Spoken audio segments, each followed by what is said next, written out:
So hello guys, welcome back to my YouTube channel. It's me, Jefferson Vlog, and ang lulutuin natin ngayon ay beef mechado recipe. Yung ganitong luto po, buttery and creamy. Ayan, beef mechado recipe, lusong baka. Ayan, sa mga gusto po ng aking recipe, ayan, stay tuned lang kayo and watch my full video. Umabot po tayo ng 8 minutes kasi sobrang haba ng ating pagpapalambot sa ating beef mechado. So, for today's video, tayo na naman ay magbo-voice over. So, hindi kasi ako makontento kapag puro tunog lang. Tapos yung parang naglalagay lang ako ng mga way of cooking, ganyan, kemerot. So, today, we're going to voice over our video. So, ayun na nga guys. Kumuha muna ako ng kalamansi dyan kasi wala akong nabiling kalamansi. So, gagamitin ko lang naman yan for marination ng ating baka. So, ayan natin mga ingredients and nilagay ko na rin po sa ating screen para sa mga gustong mag-screenshot or gustong gayahin yung aking cooking vlog. Ayan po, meron po tayong recipe. And yung siguro yung process or procedure is ilalagay ko na lang po sa description box and yung ating recipe na din ay yung mga ingredients na rin pala. So, ayan guys, minarinate ko lang yung ating baka sa toyo, paminta, konting bechin, ayan, tsaka kalamansi. Ayan, and nag-slice na ako ng onion and garlic. So, fast forward na talaga yung video na yan guys kasi napakahaba. Kasi alam niyo naman yung mga baka, yung baka is mahirap siyang palambutin kasi kung sa atin pwede na siya kaso syempre may kasama tayong mga matatanda sa bahay, mga wala ng ngipin, so mahirap silang mag-chew. O diba? Kaya kailangan talaga mahabang pagpapalambot. And nag-slice na rin pala ako dyan ng bell pepper. Dalawa yung ginamit ko, isang green and isang red. Tapos nag-slice na rin ako ng patatas, 2 piraso lang din. And in-slice ko lang siya ng ganyan. So nahirapan akong mag-voice over. At saka isang carrots lang ang ating ilalagay kasi medyo mahal-mahal.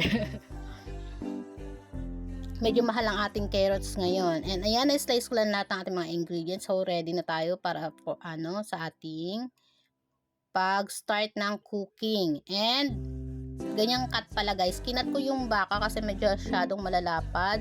Kasi nga, yung cut na pinakat ni Habi is parang pang beef steak, ganun. And, nilagyan ko rin siya ng mince or chop ng garlic para manuot yung lasa ng garlic sa ating baka and konting sugar para hindi siya masyadong maalat. Sa bagay, isusutay pa rin naman natin yan. So, ayan na, massage ko lang. Huwag kayong mag-alala guys, malinis yung aking kamay kasi gusto ko talaga pag nagluluto ako malapit sa gripo kasi lagi ako naguhugas ng kamay kaya napapasma ang ating kamay. So, let's do cooking na. And nagsutay na tayo ng onion. Red onion yung ginamit ko para masyadong strong yung amoy. And then, half of ng minced garlic na ginamit ko. Yung 7 piraso pero matataba siya. And, ayan, ilagay na natin yung minarinate natin baka na minasage natin kanina. Para talaga namang manuot yung lasa ng ating mga ingredients, yung mga spices na nilagay ko dyan. So, laging fast forward ang ating video guys kasi ang hirap mag-vlog or mag-ulit-ulit talaga. So, para sa akin mahirap siya kasi nga lalo na pag Sunday kasi dito sa amin may nagpapatugtog. So, copyright kaya walang magagawa tayo ay mag-voice over talaga. Ayan. So, after ko i-saute, tinakpan ko muna and then, ayan, mga few minutes. At nakita kong na na siya. Medyo wala na siyang discolor. Ano ba yun? Wala na yung kanyang And nilagay ko na yung mga spices pala dyan guys para nga naman pag nagpalambot tayo or matagal tayo is manuot na yung mga spices dun sa ating meat. So, naglagay ako ng Reno guys. Mas maganda sana kung red kaso walang available na red na liver spread. So, ang brand pala niyan is Reno. So, nilagay ko lang yung half ng bell pepper ng red and green. So, ganyan lang. Mekos-mekos lang. Mekos-mekos. So, nag-add din ako ng water dyan guys. Siguro yung pantay lang dun sa baka. And then, nag-add ako ng ground pepper and konting salt. Kasi para mas matagal siyang palambutin, mas na yung lasa niya. Nanonood na dun sa sa ating baka. Naglagay na rin ako ng tomato sauce and ginisa mix and konting brown sugar. Laging naglalagay ako sa aking niluluto ng mga ng konting brown sugar talaga. So ayan, para pag nagpalambot na tayo is andun na talaga yung lasa. Pag naanuhan mo, para konting adjust na lang o konting dagdag na lang. Kumbaga kung napaalat, edi mag-a-add tayo ng konting water. Kapag na matabang naman, mag-a-add naman tayo ng konting pampalasa. So ayan guys, 'di ba? Medyo dapat tender talaga siya. Siguro napakuluan ko siya ng mga 2 hours.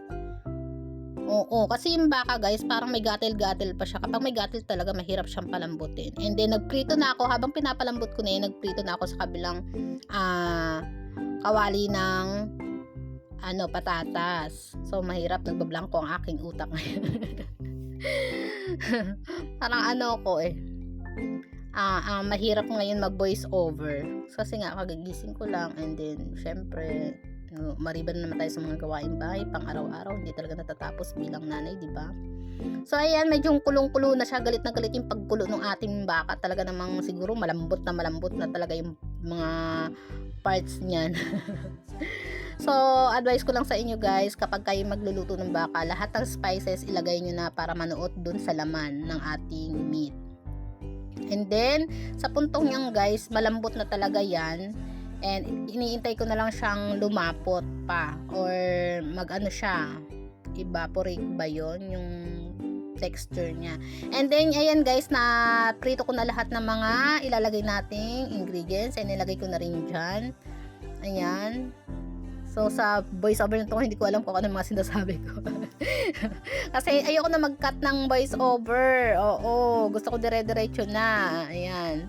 And then, nilagay na natin yung ating mga ingredients. Naglagay pala ako dyan ng hotdog and red and brown na hotdog. Kasi yung anak ko ayaw ng brown. Yung isa ng mga anak ko gusto ng brown. Yung isa gusto red.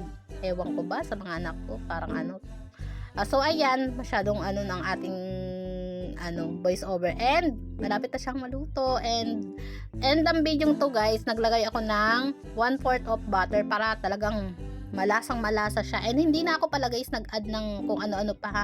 Butter lang ang nilagay ko guys. 1/4 na butter.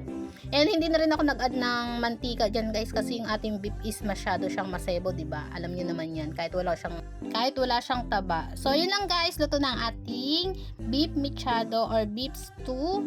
Ayan, sinarsahang lutong baka recipe. And thank you so much for watching. It's me, Jefferson Vlog, and keep safe lagi. And thank you so much for watching my videos. God bless guys sa laging panonood ng aking video. Bye-bye! So ito na ating finished product guys. Tingnan nyo naman, napaka-creamy ng ating beef recipe. Beef mechado. And ngayon pa lang ako nag-try nito for the first time. Thank you!